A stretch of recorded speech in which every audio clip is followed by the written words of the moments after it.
Good morning, everyone.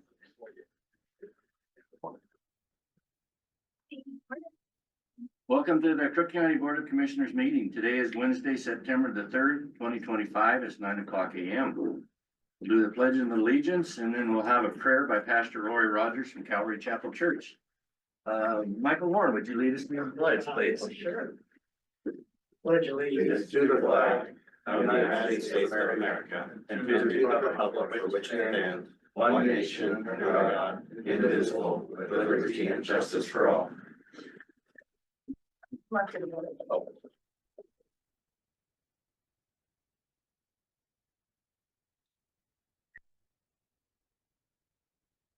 Lord, we just are thankful for this session of the county court, that you've given us a government where we can be heard, we can make decisions. And as the leadership here has weight upon their shoulders to hear and to lead and to direct, we pray that you would give them open ears, open hearts, open eyes to see maybe things that they hadn't thought of and different perspectives, to listen to just the people around them. And then just as the citizens have such a great duty to bring their concerns, their observations, and their cares up before just our judges and commissioners, give them boldness and courage, clarity, take nerves away, Lord, and we'll give you glory in our government today and how it works. In Jesus' name, amen. Amen. You're all right.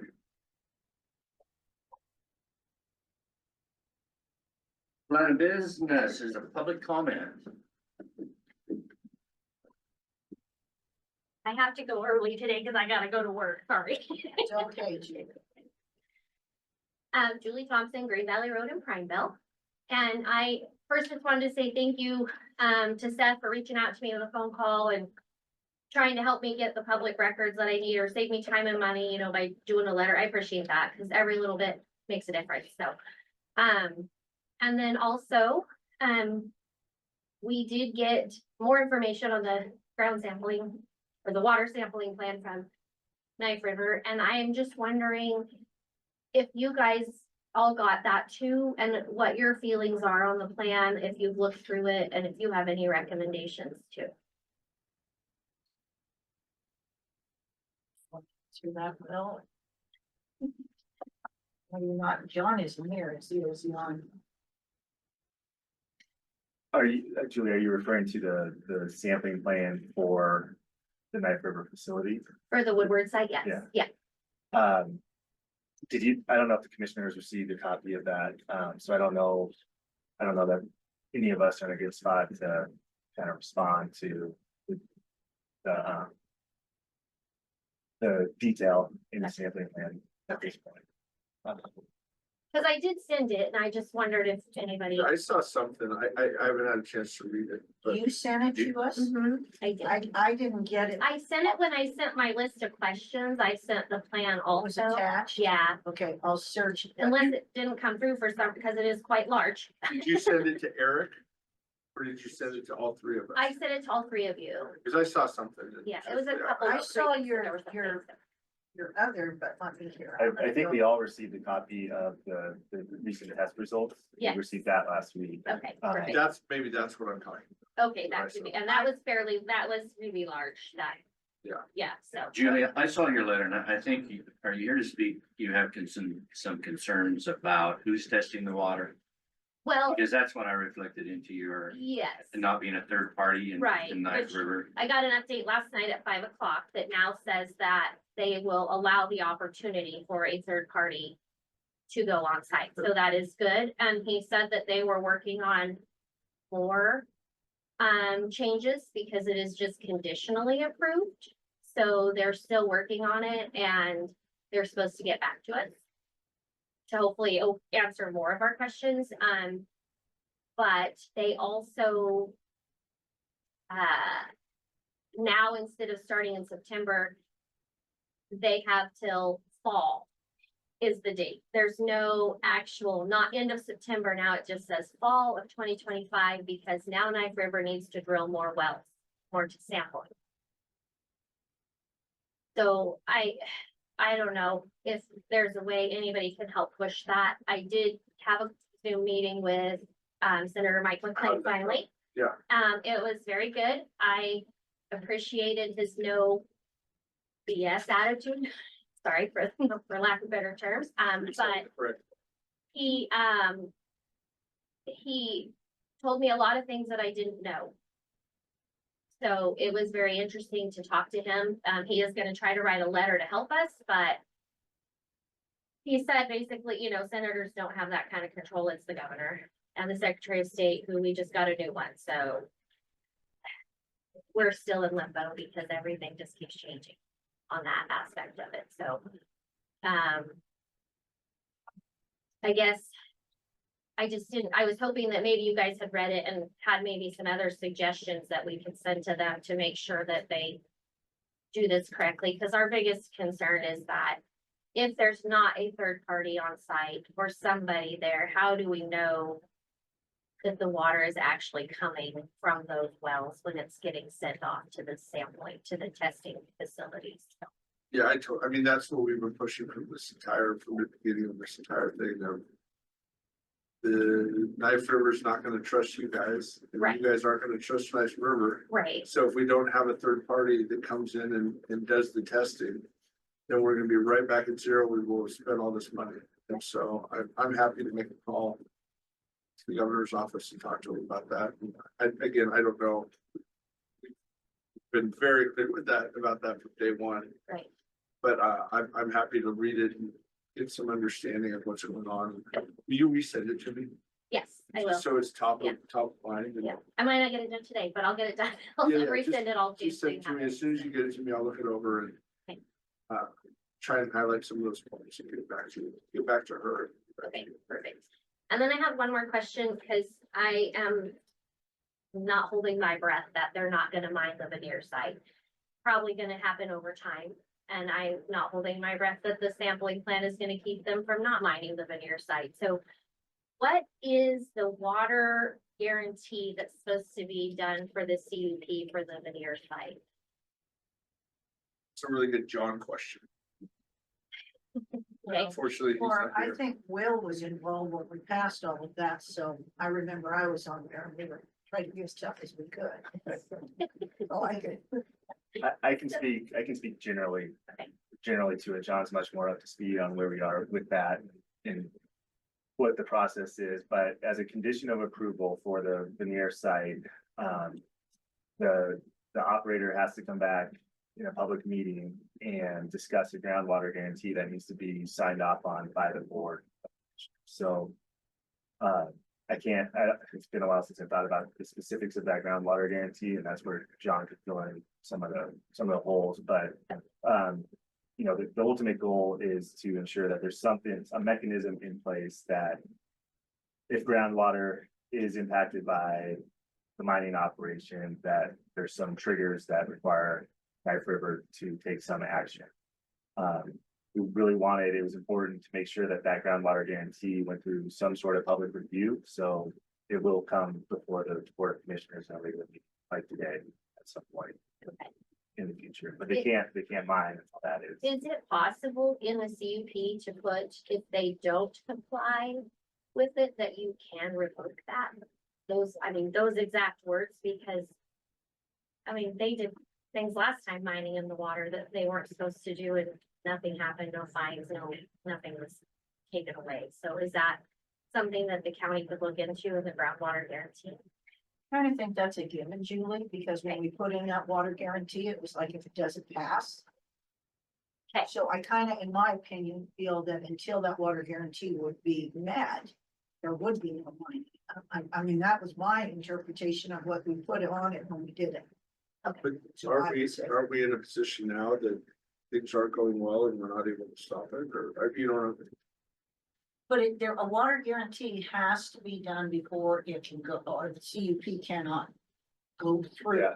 So if that water guarantee is not met with the requirements, which God knows, it's been a few years. Yeah. It could be last month that I've forgotten, but anyway, but we put that in to assure that. So in my opinion of going forward as a planning commission, that was why we did that, because if it didn't work, it was approved. And I could be, I'm not understanding that wrong, am I? That was No, I don't my think so. intent. I don't think so. I And think, that was the board's intent or the planning commission's intent. I think there's a couple of kind of just important points regarding the groundwater guarantee. One, they can't mine until that is approved by the board on the veneer side. And two, there's an opportunity for public comment. So, I don't know when that's ever gonna get submitted or reviewed, but when it does, you know, our intent, our goal in requiring that public review was so that folks like you can review it. If you see something like, hey, this could be stronger language, we want to be sure to hear from you on that. At that. Perfect. And Judah, when I read your letter and your concerns about the third party, frankly, I was kind of surprised that there wasn't a third party. With all the controversy and things that are going on. I would have assumed that DEQ is going to be doing that testing. Little did I know.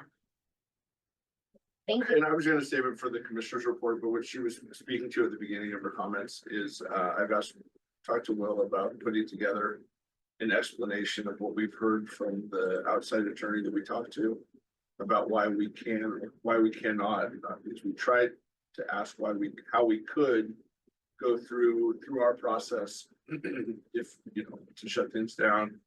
And I think it's fair for her. That's mostly what you're looking for. Yeah, I mean, I know, I'm not saying you're obviously moving forward. I'm not trying to talk you out of it. Right. I'm just saying that's generally what you're looking for is a layman's explanation of why we cannot pursue through the land use process, yeah, shutting down the active environment. yeah, I mean, I just, for peace of mind, need a Yeah. better understanding of why, so I can understand both sides of it. Because it's aggravating when you're the one living the other side, so I just want to understand it better. And to our conversation on the phone, if Yeah. you can take that to an attorney and they go, that's totally wrong, and Right, a reputable attorney. right, And they say, you know, this A, B, and C is something that I personally am happy to look into it. If there's opportunities that we missed, but I think we talked to kind of the top person in the field right, that, right. so. And that was the reason we brought him in, was to make sure that we had done everything we could. We didn't just bring him in lightly. That was, Right. that was, you know, so, Right. yes. So are you guys okay with Will putting something together like that? Kind of an explanation of what we heard. Sure. Terry. Yeah, I definitely will want some assistance on it from folks who have been more engaged. Yeah. Recently, but It's John. I see John has come into the back of the room. He snuck in there. He thought we might not see him. I make. You got a bug in here? You listen to us? You mentioned your name 4 or 5 times. his ears must have been. He's like Beetlejuice. Thank you, guys. Thank you.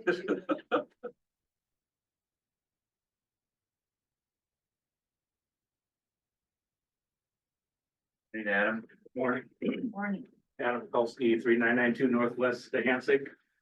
Julie asked some of the questions I was gonna ask. I was gonna bring forward some of the clarifications and I brought it in here, but yes, I do have the plan and I read it and it does say in there that they're gonna do it for this water testing for at least a year. They do not talk about when they're gonna start it.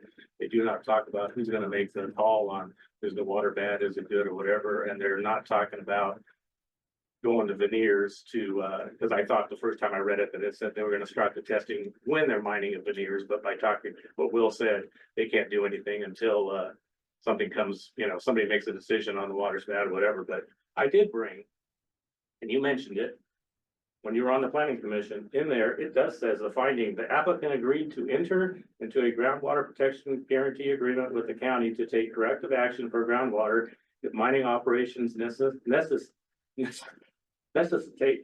forget that one. Yes, Yeah. we got around it. All right. Well replacement or replacement water. Decondition 10, and I've got the signed agreement finally when you guys are moving forward. This agreement will be reviewed by Crook County Council and is subject to county court approval. The agreement was the subject of much discussion during the March 16 Planning Commission meeting. This is the final signature for them to proceed to bind veneer. The applicant has proposed a groundwater protection guarantee. The applicant will work with the Crook County Community Development Department and Crook County Council to finalize the groundwater protection guarantee. Such guarantee shall be reviewed by the Crook County Court during a regular county, left out the Y, meeting as discussion item with opportunity for public comment. Said groundwater protection guarantee will ensure at a minimum that any injury to the quality or quantity of the water is promptly and completely compensated through the interim measures by the applicant for the period of the appropriate state agency reviews. And that should causation for such said injury be determined by the state agency to be attributed to the operator, and said injury shall be remedied in a complete and permanent manner. The applicant shall be responsible for reimbursing property owners for any expenses to address groundwater quality and quality impacts.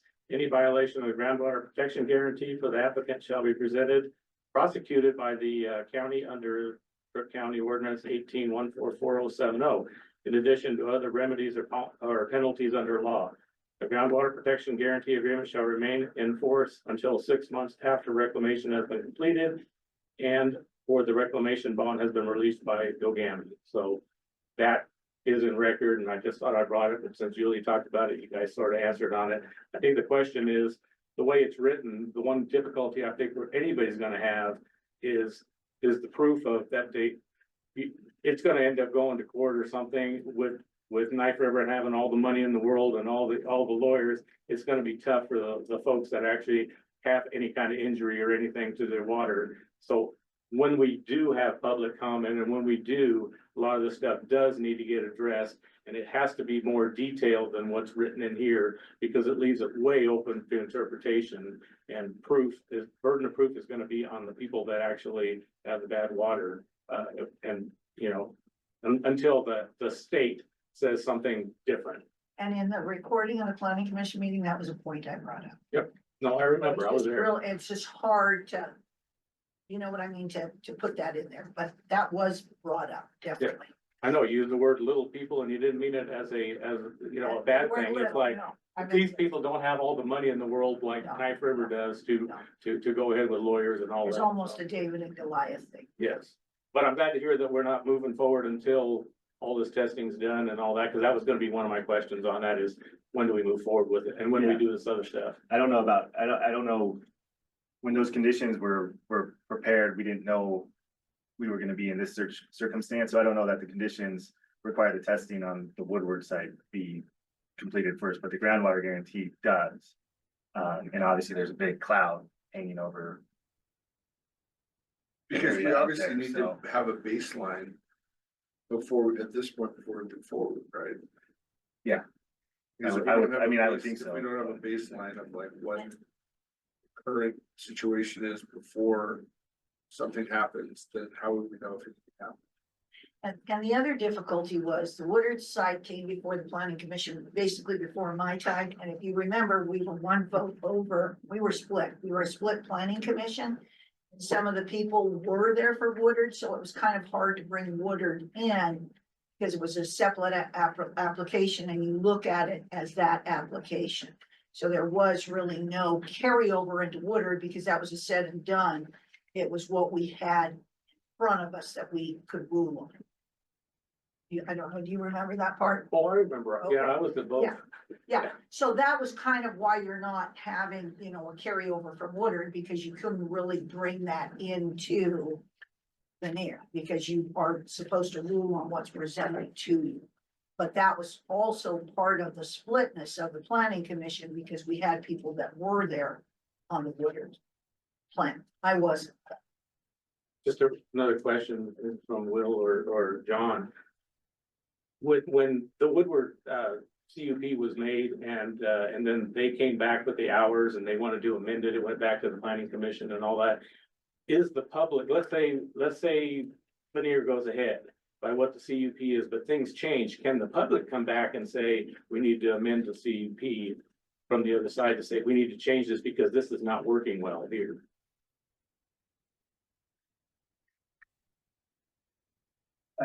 John, you might be able to speak to that code provision that I'm thinking of better.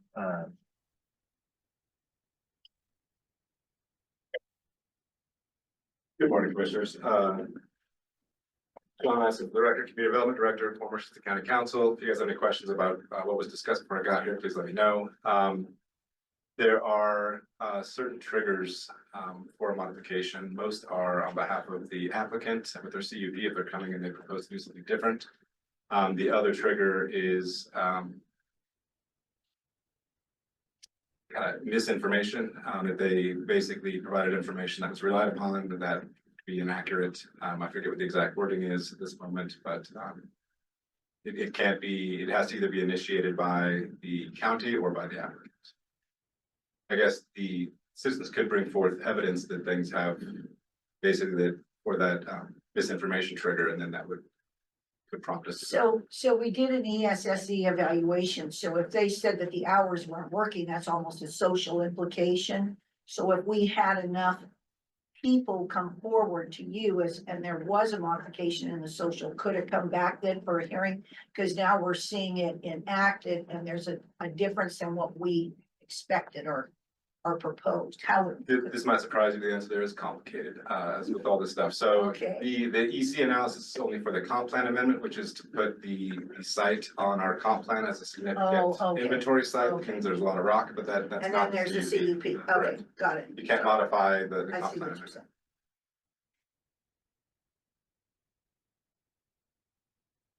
saying. Basically what you said is we can come to you, the public, if there's something going on and we see something that's not correct or they're not doing it correct, and you can initiate maybe an amendment. So let me clarify that, only if it is stuff that they brought forth in order to get the approval. So basically not once they're operating, if things change, that's not the same thing. But if they came and said, I don't know, it's complicated, but so they came and said basically something that was untrue. And the planning commission and board of commissioners relied on that information as part of the approval as one of the applicable criteria. And then it came to be known that that was in fact not true. That's the kind of thing we can come forward. Okay, does that make sense? Makes sense. It's complicated, but we were to find. That's it for me, thank you. Unless I think it's something I'll be talking to public comment at the end. Okay, Adam. Thanks, John. Anything else you want to address? Yeah, I do. And with the letter that we received from Julie on the water testing, is there anything that we can do to that? I understand the need for kind of a third party. Other than a third party that would come in and have to pay for the services in addition to what Knife River is obligated to. Is there any chance of having somebody available when the sample is, which lab are they going to? Is this totally a perception of it's not great? I don't know if I know which letter from Julie you're talking about, but the Knife River sampling plan is something that was heavily negotiated between the state agencies and Knife River. As far as my understanding is, it's Ogami is the one that calls the shots for that sampling plan against under OARs, and DEQ doesn't have a lot of say at this point now that they've reached this point, and now that it's the county. But the groundwater guarantee is what we put in place at the time, understanding our jurisdictional limitations, trying to do the best that we could to make sure that people were protected, and so that is still there as the backstop. I don't know if this was discussed, but we did a rough red line of that agreement way back in the beginning, and then the contamination issue surfaced and it hasn't moved forward since then. So that's very far back on the back burner for a long time.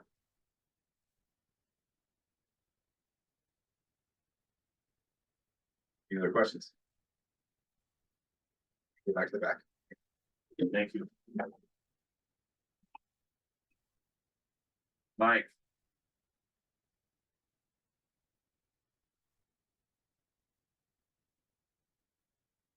Board of Commissioners, Eric, no, sorry. Mike Loring, Crook County Properties, Realtor Record. I'm not really necessarily coming to this, in a way I am a Realtor Record. But something I just like the county to consider, because I'm running into it a lot and being Realtor Record for the city and the county, I get asked a lot of these questions. And so I'll state what I'm asking and then I'll give you some examples. But as you guys know, county, city, parks and rec, nobody pays taxes, which we understand that in a way. And I'll get to that. But it's the amount that's there. And here's the issue. You go to sell.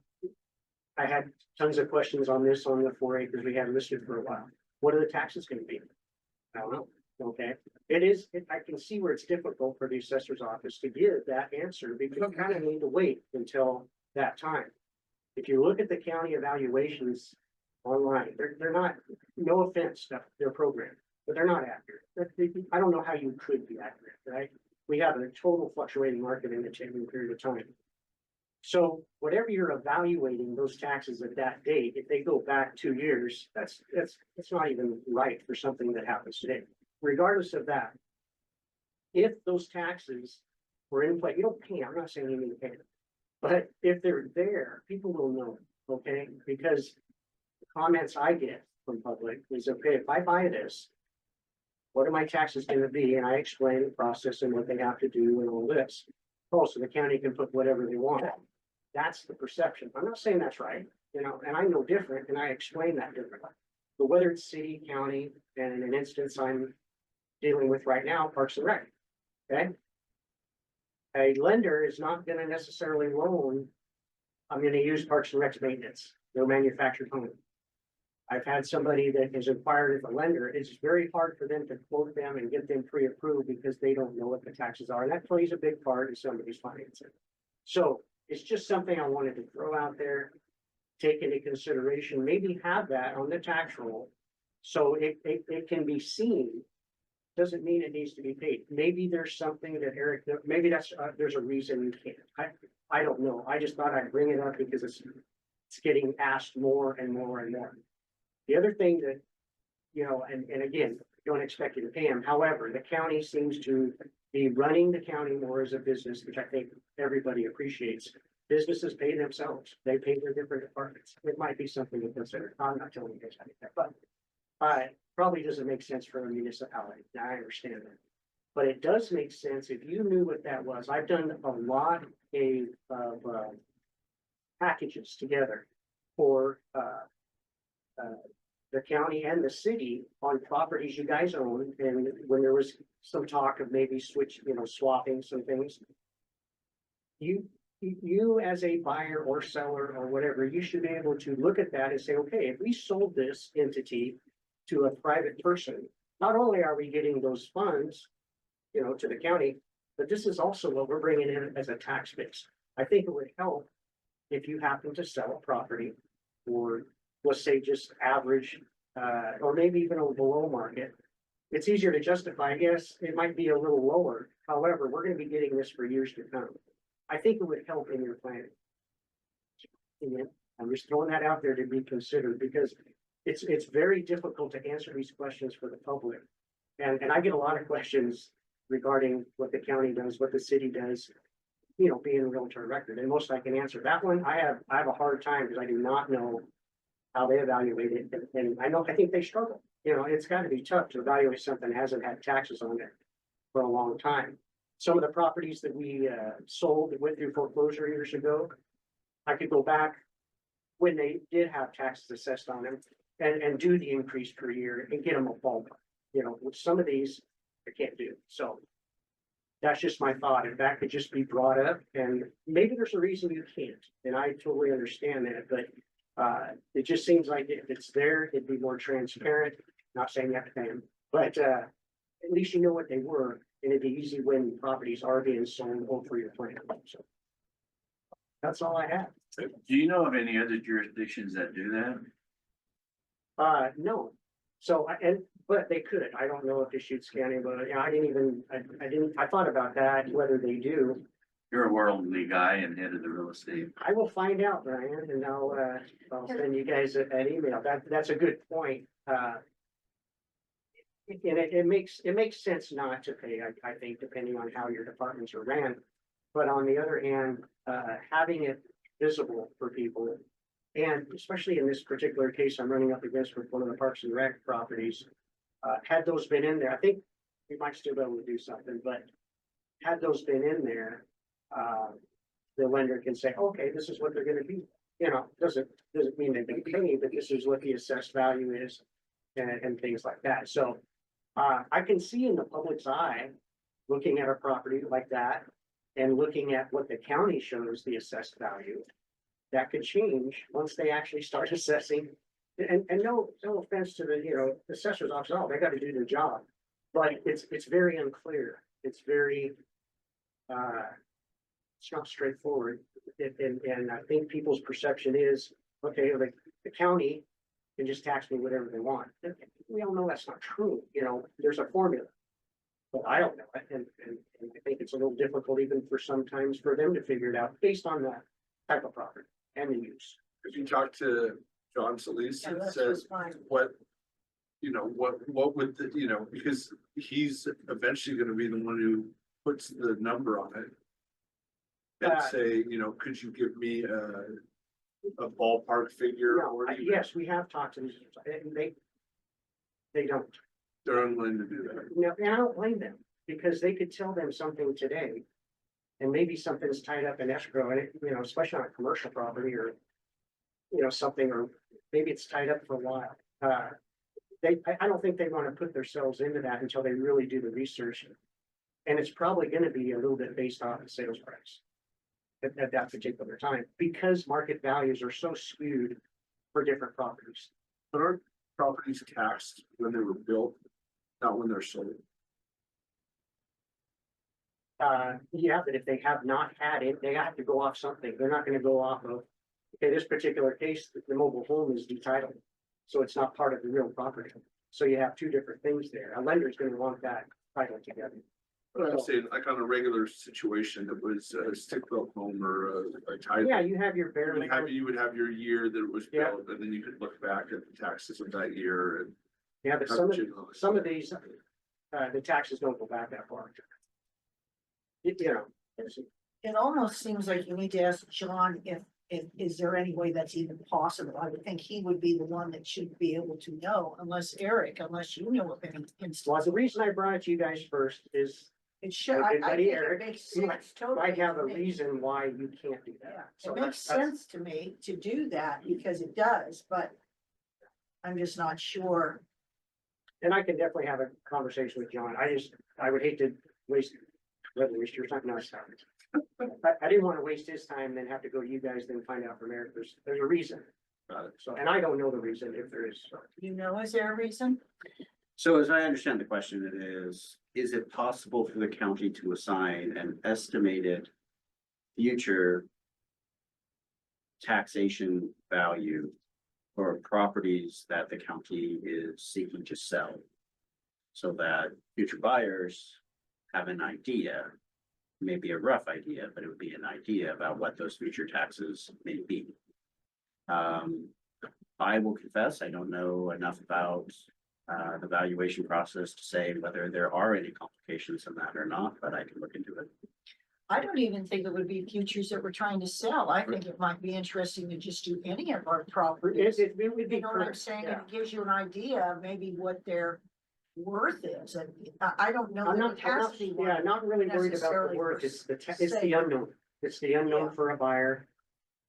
And I do think it would benefit the county if they knew what the tax base would bring in. if you Added sold in a something. Or parentheses. city, or Parks and Rec, I mean, and I'll look into that, Brian, to see if Deschutes County or Jefferson County, I don't know. I've talked to their realtor record a couple times, but that wasn't part of their conversation. So, I mean, it's not a difficult formula to figure out what to do. It's just getting comps of the surrounding areas. Yeah. Laying that number on your property. So, it's relatively. but I think it would be, again, and I'll have the conversation with John, I'll tell him, I talked to some of the assessors on a couple of the properties that, we've had with the county, but, I know it's kind of difficult, but they do have, if you go to the website, it has the evaluations and the assessed value. It has all that. It just doesn't have the tax amount. And if that was just done history wise and throughout the years, if and when you ever sold something, at least that would be there. If the, what you guys, don't pay, I'm not suggesting that, but at least they're there. And people would know. I realize don't sell a lot of the properties, but it does happen. And the ones that it happens on, it's a little sticky. The variables are going to be though, what services are provided to the property. That's gonna take a little research. Yeah. Whether sewer, water, whether it's septic tanks, well, whatever, it's gonna take. just like Which any, is- any other property, sure. Just a question. Yeah, I'm with Ryan. I'd like to see what other counties do. Okay. Because I could see this being. Take a ton of time. Digging into all these things and going, which buildings are we gonna do and Well, that's just, I mean, if you like decided to obviously do the it, courthouse would be a waste of time. it would have to be I think it would be all three, Parks and Rec, City, Yeah, you know. But it's just something that I thought I'd bring up, but I'll find out what other jurisdictions do. do. I just see that a way as to grow in government. Because I don't think it can be done with the staff and things that we have now. And I think that's not the direction the majority of people want to see government can be heard, And it could be, so. But great idea. Find out. I could Okay. be interested to know. Okay. For sure. all right, I'll do that. Thanks. Thank you. Anyone else that's here have a comment? How about online? Anybody wish to make a comment? If you do, please enter it in your chat box and we'll unlock it so you can talk. Chat box is, I'll wait for it to contain. doesn't look like there's any chats. Okay, let's move on. Consent agenda. Entertain a motion. make a motion to approve the consent agenda as written. I second the motion. Motion's been made, seconded. Any further discussion? No. All in favor, say aye. Crawford, aye. Barney and I, so moved. Discussion, proclamation declaring September as a National Recovery Month. Katie? Stephanie? There we go.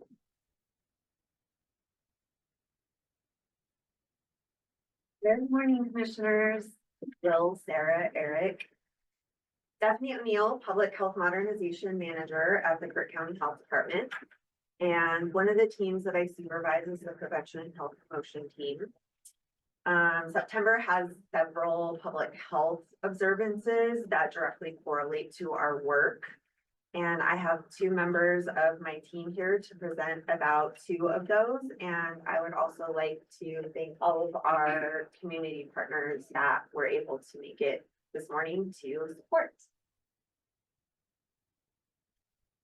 Hi, everyone. My name is Haley Morris, and I am the Overdose Prevention Coordinator for Crook County Public Health. We are here today on behalf of the Public Health Department, just to request the Commissioner's support in declaring September as National Recovery Month for Crook County. So as the name indicates, Recovery Month is already nationally recognized. It's a federal observance. It has been since it was first established back in 1989. And it really serves just to promote and support evidence-based treatment, the recovery community, and the dedication of providers and loved ones who make recovery possible. Importantly, it also serves to reduce the stigma around seeking support and treatment, and highlights that recovery is possible. So I want to thank those in the community. I know Rim is here, among others who have joined to share their support for this declaration. They are a large part of what makes recovery possible in Crook County. And also thank you to the commissioners for your consideration and support of this. More information about the proclamation can be found in the meeting notes. And we also are plugging our Recovery Month event later this month. And I have flyers for that I can leave by the coffee, maybe if anybody's interested in attending that. But yeah, thank you so much. Yeah, we could use some for outside our office too. Yeah, okay, for sure. Could you kind of announce some of the events that you're doing? I know September 19th, you're having something at Pioneer Park, so can you Yeah. kind of announce about those? Yeah, so that is our Recovery Month event, September 19th, Pioneer Park from 5 to 7:30 p.m. We are planning to have some live music. There will be a food truck, mocktail trucks, basically just some resources from our local partners who support recovery, support treatment services in Crook County. Get folks connected to those services, and then just have like a fun and, sober friendly space for folks to gather and learn more and celebrate with one another. It's really meant to be celebratory. So That is one of our big events, and then I'll let Alex talk about her event that's also happening in September. Thank you. Over to you, Alex.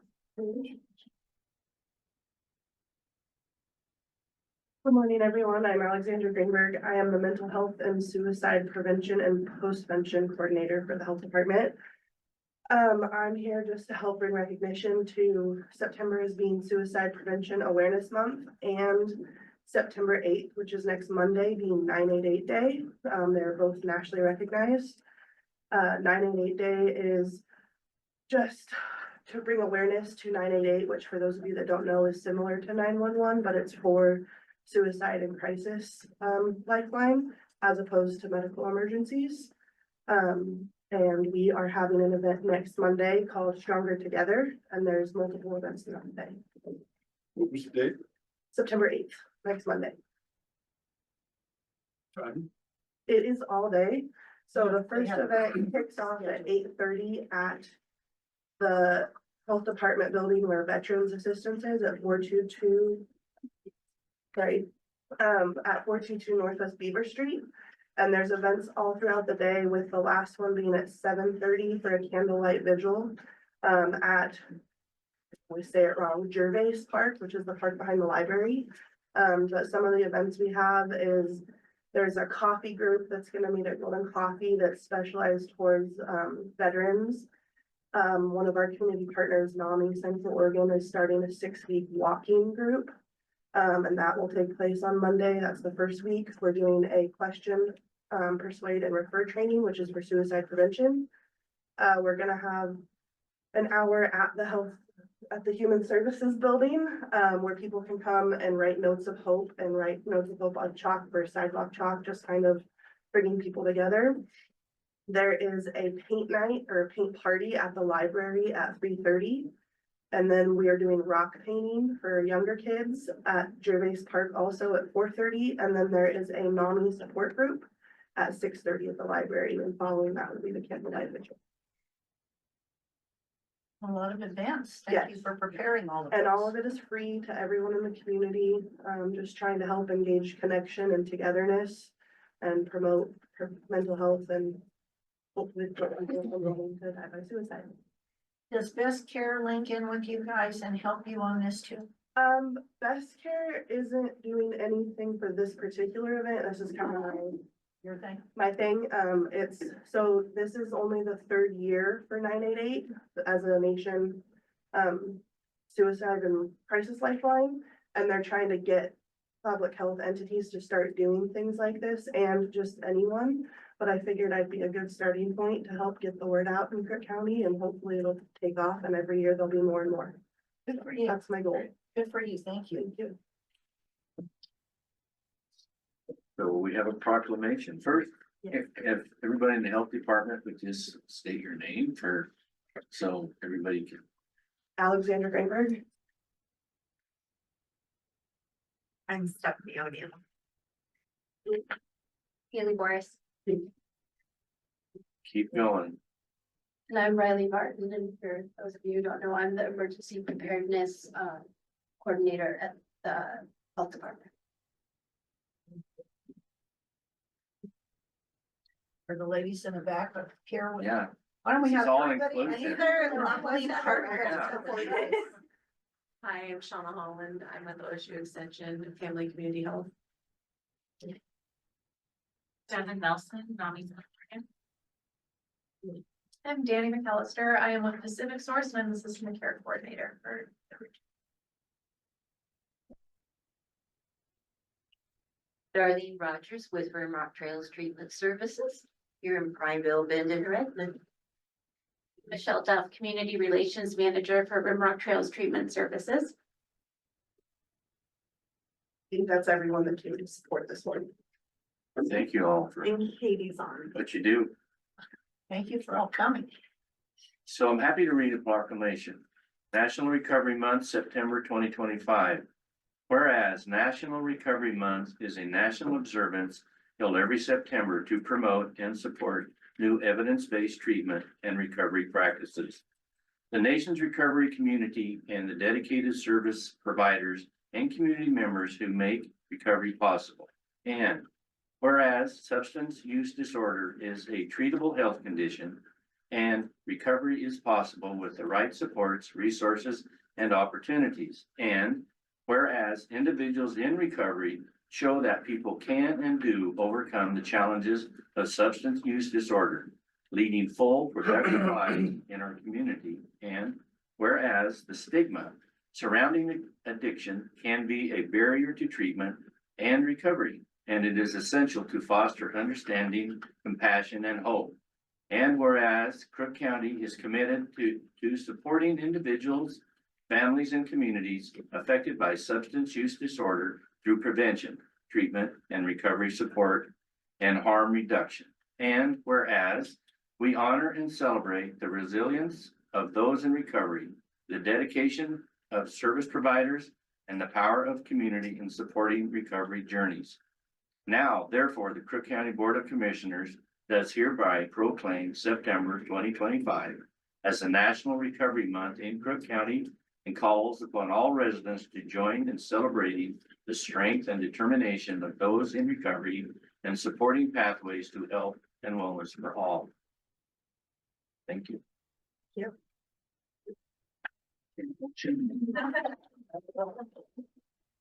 I entertain a motion to modify the proclamation For national recovery. from national recovery. I second that motion. Motion's been made, seconded. Any further discussion? All in favor, say aye. Crawford, aye. Barney, aye. Thank you all very much.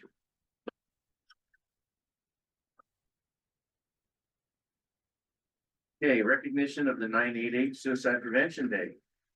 I was gonna say. Oh, emergency. sorry. Yeah, Oh, I emergency. noticed you did, but is there anything more that you have to say or anything? For about it? me, Yeah, you said your spiel.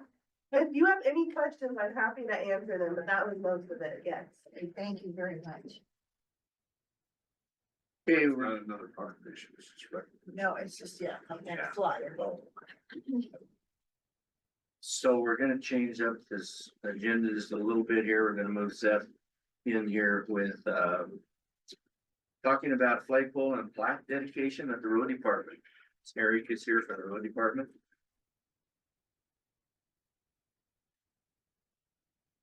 Eric Trufelt with the County Road Department. Yeah, I've asked Seth, a couple of years ago, if we could get a flagpole at the county road department shop. Being as we have some really nice flags around the county and just thought the county deserved one and make it, you know, dedicated to the past and present county workers who work for the road department. A few years ago, I think it's going on 2, we lost Tony Edwards. And that really hit home when, you know, when we lost him. So, I really pressed Seth for that at that point. Anytime I see him, I would ask him for, where's our flag? So, you know, he called me the other day and said, it's a green light. So very proud moment to work for the road department. Yeah, no, Eric stayed on me, kept it top of mind, and I think we got it done. Looks like Brad might have left us high and dry, Yeah, no, he had a prior meeting to go to. but we talked to Christine and Jamie, they're comfortable with the amount within the budget of the road department. Eric's point, we lost Tony, we've had quite a few members of our road department pass away during their service. I don't think we need to give specific with names on there.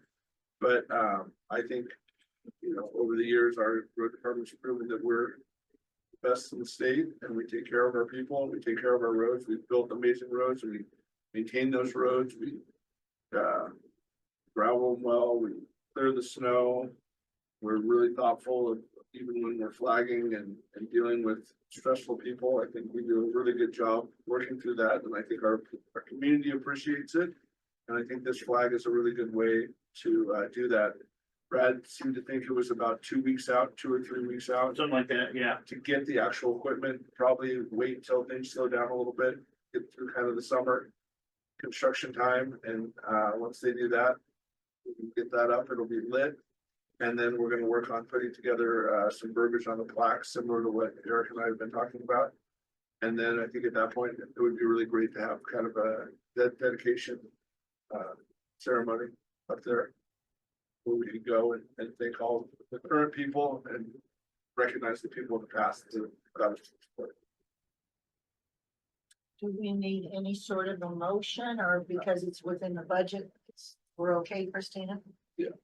I just wanted to make sure everybody was aware when we were moving forward. I think that's, and I wanted to also highlight Eric for his persistence and positiveness. I think it's a wonderful, wonderful thing. It'd be great. Perfect. Sounds great. Thank you. Thank you, commissioners. Thank you, Seth, for getting it done. Maybe we can get Clayton to have an ice cream social. It's ice cream maker. Yeah, that'd be great. Yeah, maybe get some of the, great idea, Brian, get some of the past guys there and highlight, you know. Cass just retired. Cass Raymond just retired yesterday, Yeah, so. I saw that. No wonder I saw him driving around in the middle of the day. I was a little concerned. Yeah, What's Paulina gonna do? yeah. Well, they got Dan and Richard still, so. Okay, Thank you very much. All right, well, thank thank you you. very much. Privilege to Have a great day. play up there. Hey, Hunter. Wolf.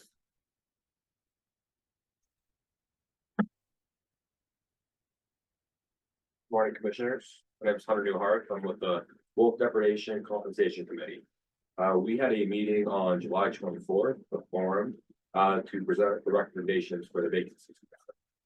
I have John Deller for the Conservation Coexistence position, Linda Still for an owner and manager position, and Seth Crawford for the County Commissioner representative position. Okay. So I see we have an order here. Forward on order 2025-34. All in agreement with, So my only question is, do we need to do two separate orders? One, and I'm fine with just not being part of any of it. Should I vote for myself to be on there? I don't know. Yeah, I don't think What's that? voting for yourself on this, it presents any kind of conflict of interest because you're not being paid for this. There is no expense that you're avoiding. This is an additional duty on top of your existing commissioner duty. So I don't see any sort of problem with having you vote for an order that appoints you to the depredation. Okay. I will make a motion in the matter of appointments to the Wolf Deprivation Compensation Committee Order 2025-34 to be approved. Second, motion's been made and seconded to group order 2025-34. Any further discussion? No discussion. Discussion, all in favor, say aye. From Rick, I. Crawford, I. Barney, aye. So moved. Thank you. Thank you. Thanks, Hunter.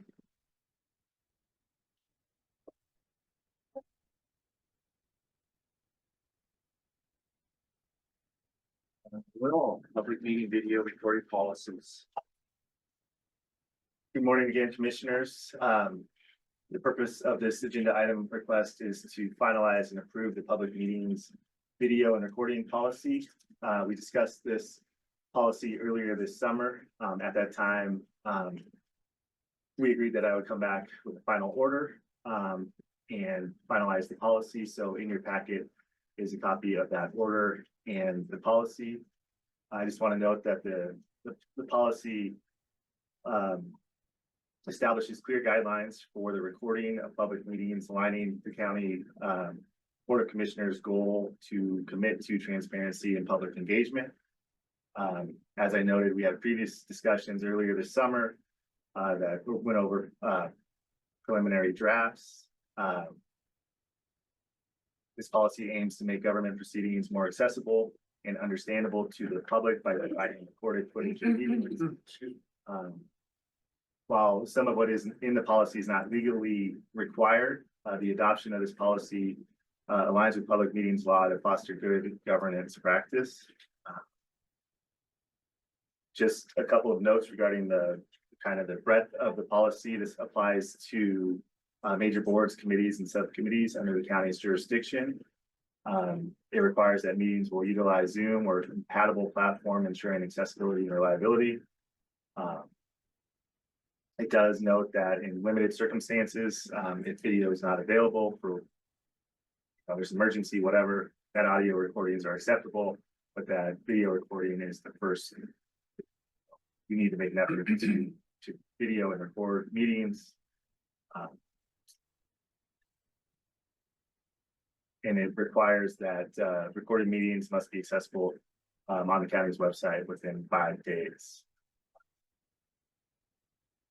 We've had discussion with staff and department heads to try and incorporate and address any concerns there may be. So I think we've gotten to a point where, based on resources available, this is the most efficient policy, and it's certainly something that we can revisit in the future if technology changes or resources become available that allow us to centralize more of the public kind of processes. Because right now it's kind of decentralized. Many of the departments handling a lot of the process on their own.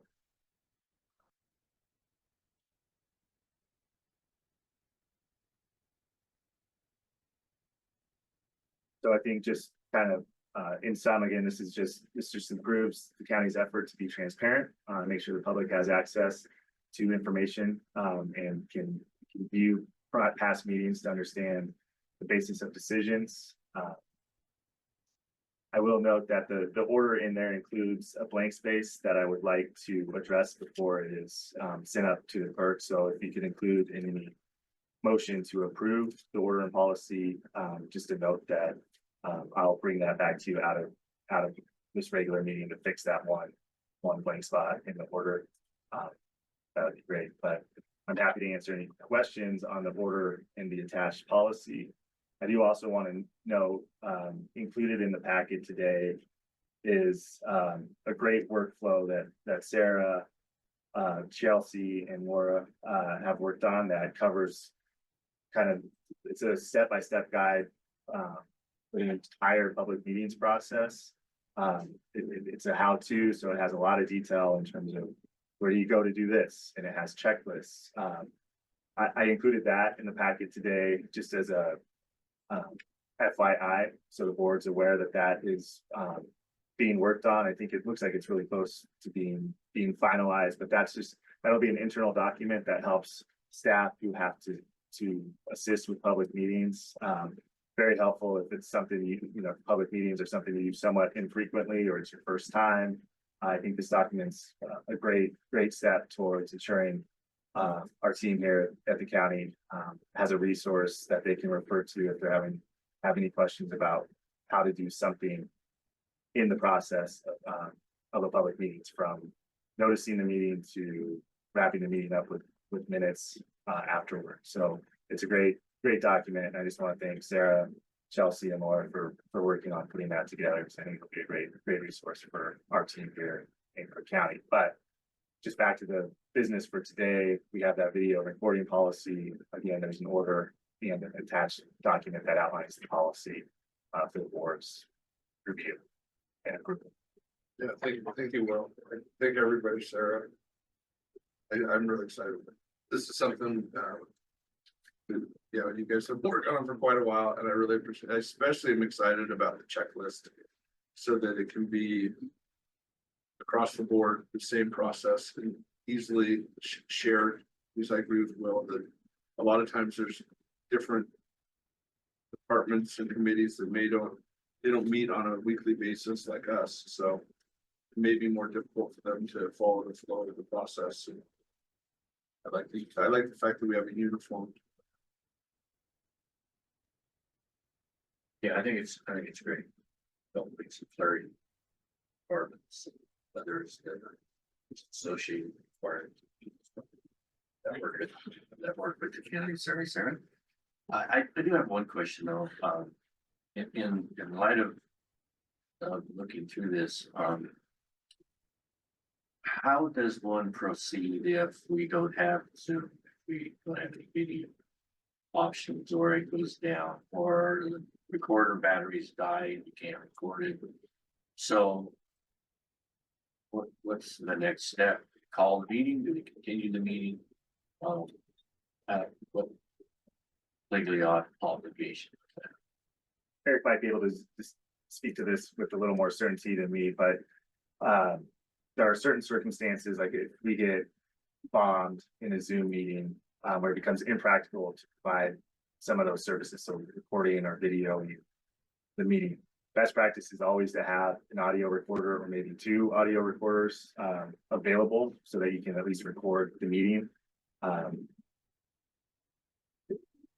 You always have the option, I suppose, if something like that happens, electricity goes out, batteries die, all of that, of canceling or stopping the meeting and reconvening, renoticing and having a future meeting.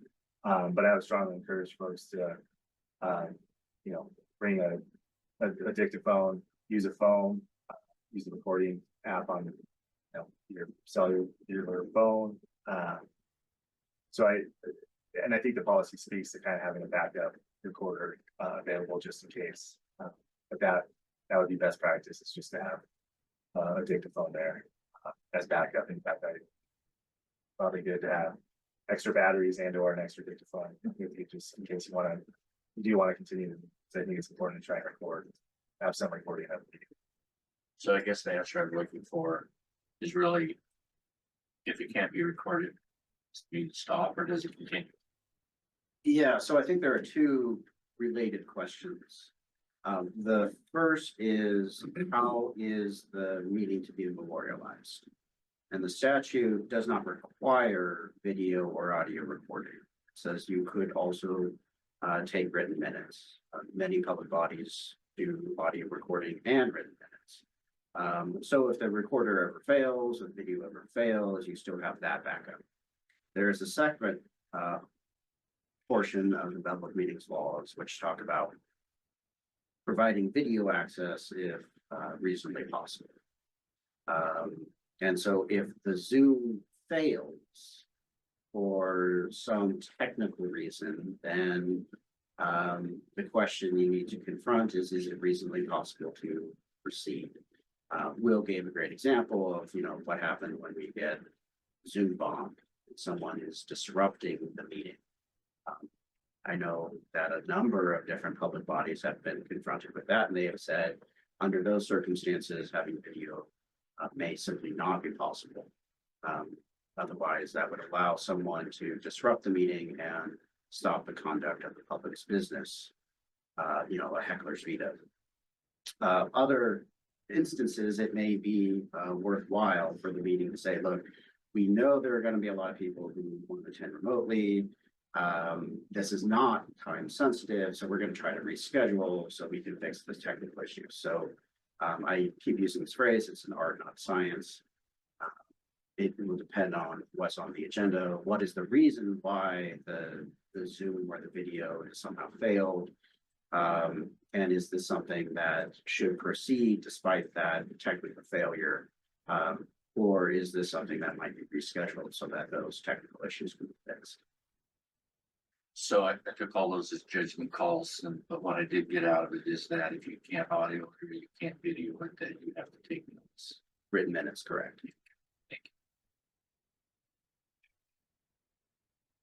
Okay, I'm great. Thank you, Will. That's done a lot of work.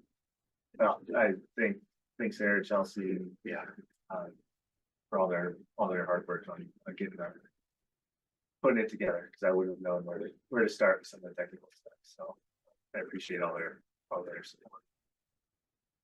I make a motion to approve the public meetings, video and recording policy. 2025. Yeah, that's it. Okay, I second that motion. This is made second to approve County Ordinance 2025-30. Any further discussion? I just want to note that the order in the packet, I would like a chance to fix that one thing. How did you want that Yeah, how would you stated? say- That was kind of a weird way. How to, there's a whole. of- Do you have a copy? Subject to the list of board committees and responsible department. But I think that was included with the attachment to the order. What I was referring to is on the order itself, there's a blank line for a date to be inserted. I think we can just remove that. So subject to removing the reference to the date in the second whereas paragraph like that. Where it says exhibit A, I just want to reference exhibit A instead of dated exhibit A. So move at it. So I would think to remove the date and place in exhibit A would be my thing of amending the motion. That's correct. That's. I just want the record to be clear that what's in the packet will be slightly modified. Just nothing Scrivener's kind of error, not a substantive change. Adding Google Scrivener's error to my motion. I will second that amended motion. Motion been made and seconded, or discussion. None, all in favor, say aye. Herrick, aye. Crawford, aye. Barney, aye. So moved. Thanks again, everybody. Thank you. Public hearing, resolution 2025 percent fees. Morning, Commissioners, Christina Heron, Crook County Finance Director. This resolution is to amend the fee schedule that was approved for July 1st, 2025. The fees that are being adjusted in this have not been changed in the prior 6 months. We are correcting the GIS soil survey fee to be consistent with the community development soil survey fee and grade 1 soil survey fee. GIS used to have 2. So there will just be 1 and the cost will be consistent across departments. The library non-resident cards cost increase, and that increase is being captured in this amendment to the fees. And then there was a second line on the landfill asbestos fees that was incorrect and did not apply anymore. So you'll have 2 exhibits. Exhibit B is not for the order, but it is to show you the changes in the fees that are highlighted. And then exhibit A is the new amended fee schedule that will be attached to the order. The last thing on there is not a change in fee, but it's just a correction to spelling of conciliation on the clerk's fee schedule. Happy to answer any questions, and then it does have to be a public hearing. I don't think we went over all this, and I don't think I have any questions at all, so I make a motion to approve resolution. Oh, we do have to do that, sorry. Open up public meeting.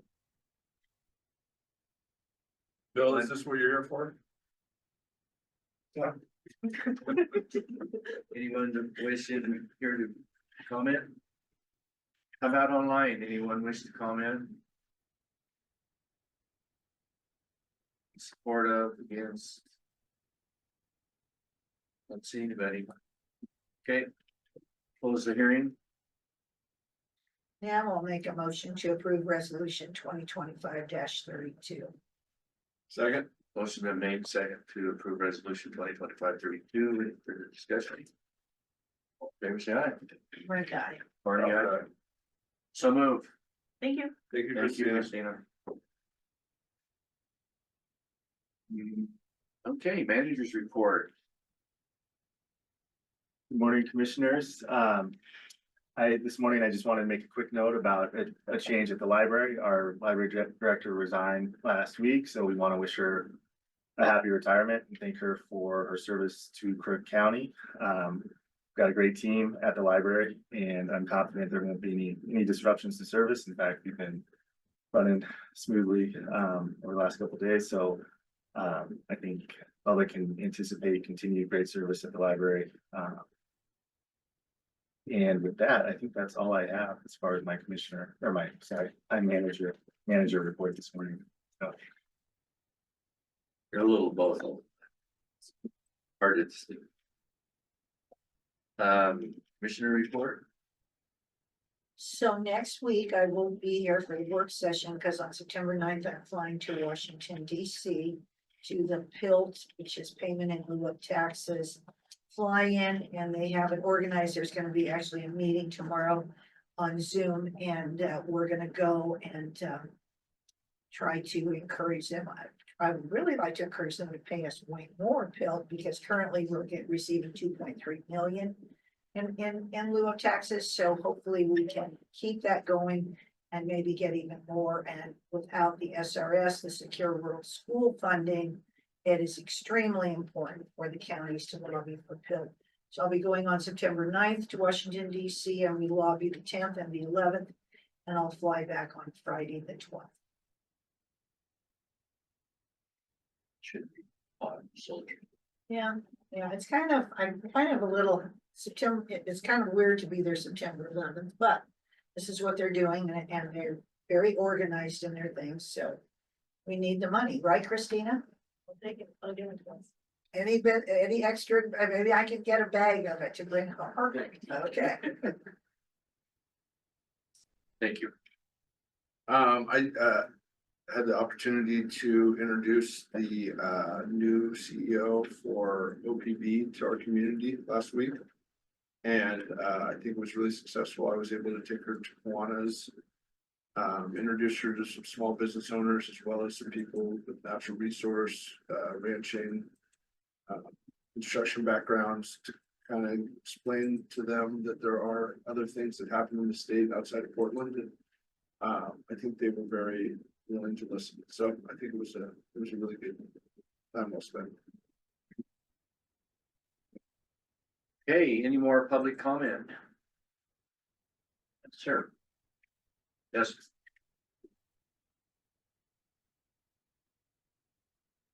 Commissioners, for the record, Justin Alderman, Managing Editor of the Prime Vote Review with Western Media Group.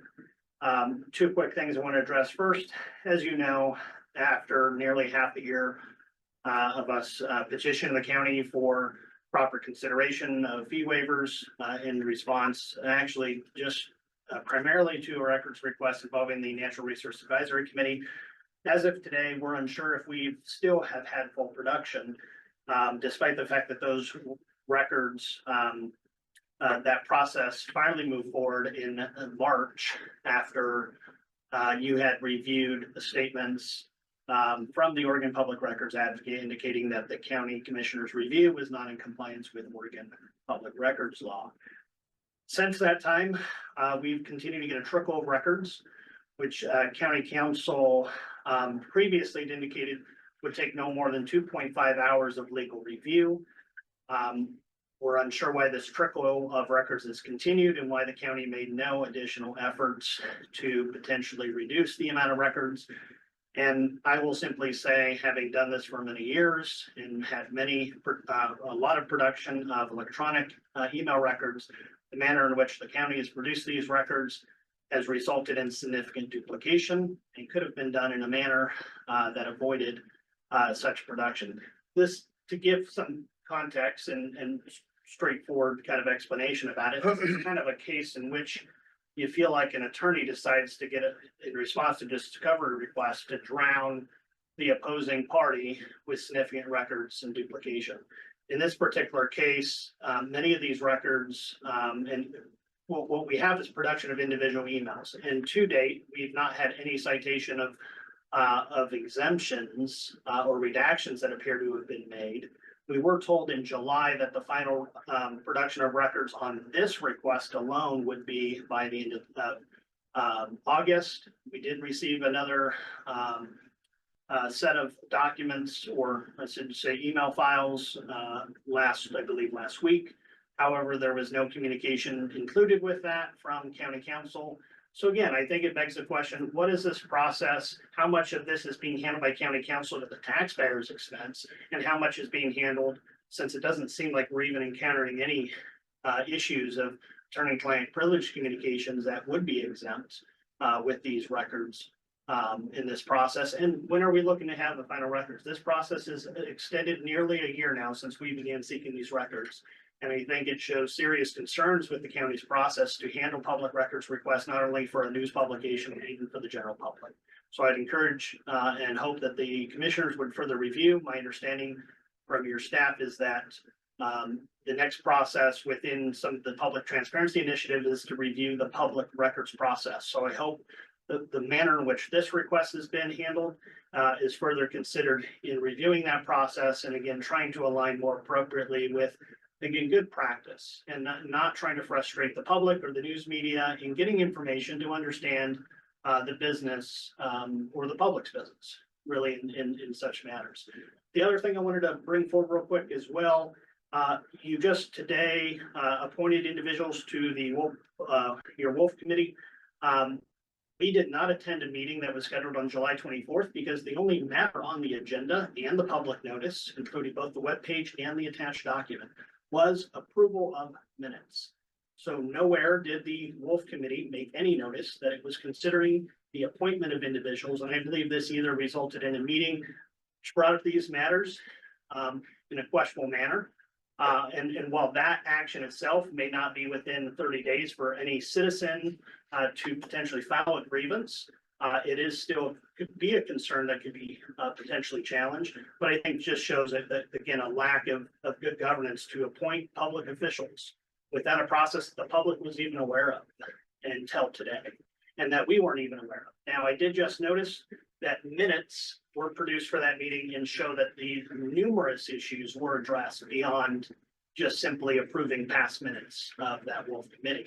So, but I think it raises potential questions if de facto executive sessions may have taken place in this process to appoint these individuals as well. Regardless of executive session or not, if it did take place in open session, again, the public was not notified appropriately in that agenda notice that that was going to take place on July 24th. And again, this highlights, I think, what the legislature has continued to have brought to their attention, that the 30-day process, even for the grievance process through the Ordinary Ethics Commission, oftentimes fails to recognize the situations in which things are just completely omitted through these public processes and public meetings. That denies the public generally, and it even denies, in this case, the news media for being able to report and to inform the public. Thank you very much for your time.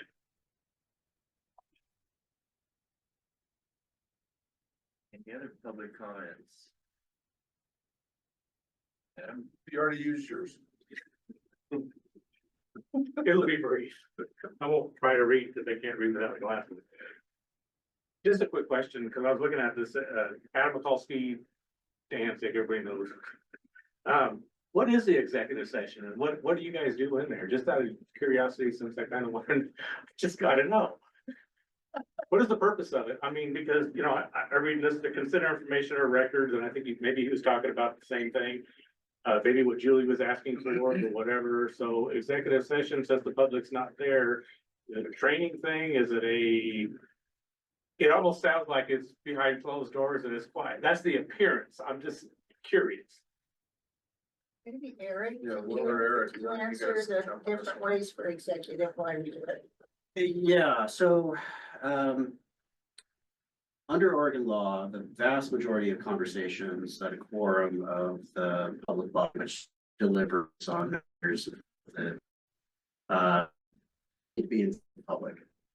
The law establishes a small number of topics at which be asked to leave the room. And the commission can decide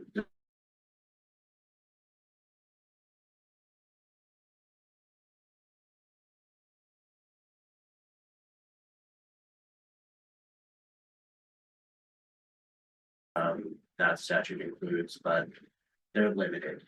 You have here on our current agenda two different executive session topics. One of them is to consider information or records that are exempt by law from public inspection. And one of them is to conduct deliberations for persons designated by the governing body to carry on labor negotiations.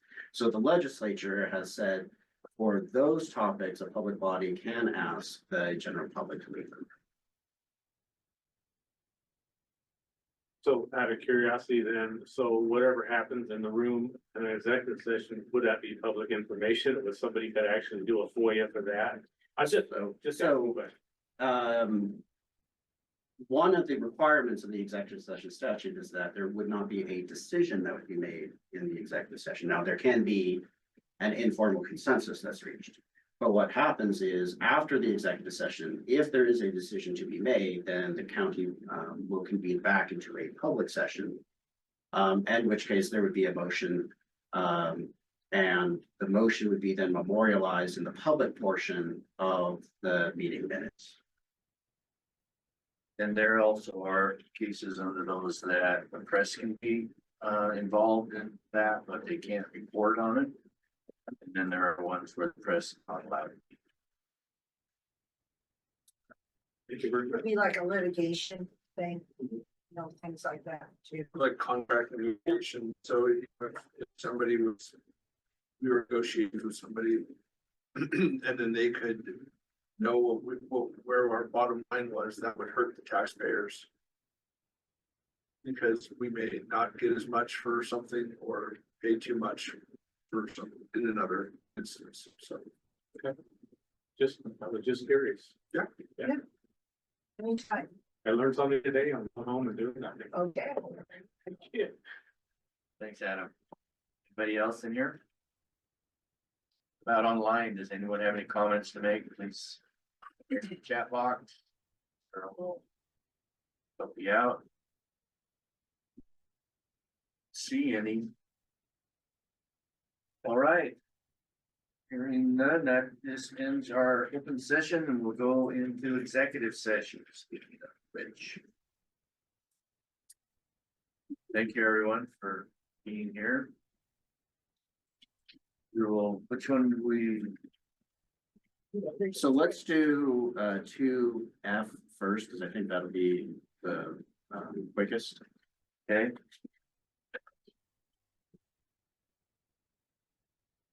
The Crook County Board of Commissioners will now meet in executive session under ORS 1926602F to consider information or records that are exempt by law from public inspection, and ORS 1926602D to conduct deliberations with person designated by the governing body to carry on labor negotiations.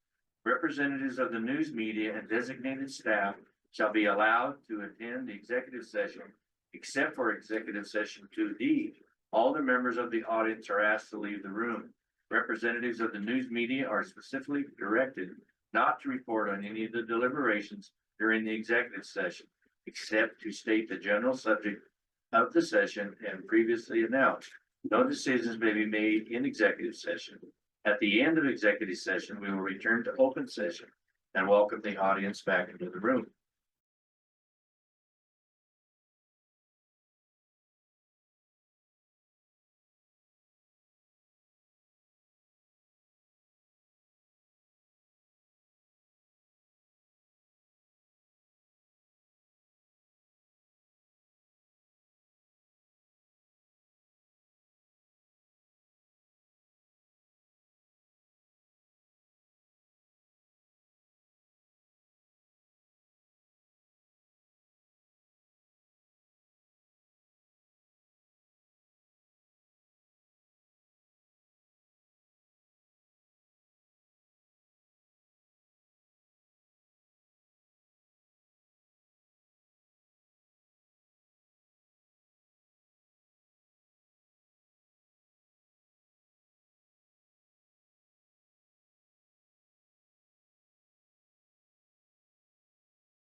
The Crook County Board of Commissioners will now leave executive session ORS 1926602F to consider information or records that are exempt by law for public inspection, in ORS 1926602D to conduct deliberations with person designated by the governing body to carry on labor negotiations. Representatives of the news media and designated staff are allowed to attend the executive session except for executive session 2D. All other members of the audience are asked to leave the room. Representatives of the news media were specifically directed not to report on any of the deliberations during the executive session, except to state the general subject of the session as previously announced. No decision was made in executive session. We are now returned to open session and welcome the audience back into the room. Commissioners, for the topic under 2F, based on the discussion, my simple motion would be a motion to delegate authority to the county's legal counsel to sign the letter of support as discussed in the executive session. So moved. Second. Motion been made second. Any discussion? All in favor, say aye. Aye. Crawford. Barney, aye. So moved. And for the topic under 2D, I recommend a motion to ratify the Sergeants Association collective bargaining agreement and make the corrections discussed in the executive session and to authorize signing it outside of the meeting. So moved. Second. Motion made second. Discussion. All in favor, say aye. Barney, aye. So moved. Make a motion to adjourn the meeting. Second. Motion made second. All in favor, say aye. All right. Aye. Oh my God, sorry. So moved. Who I said.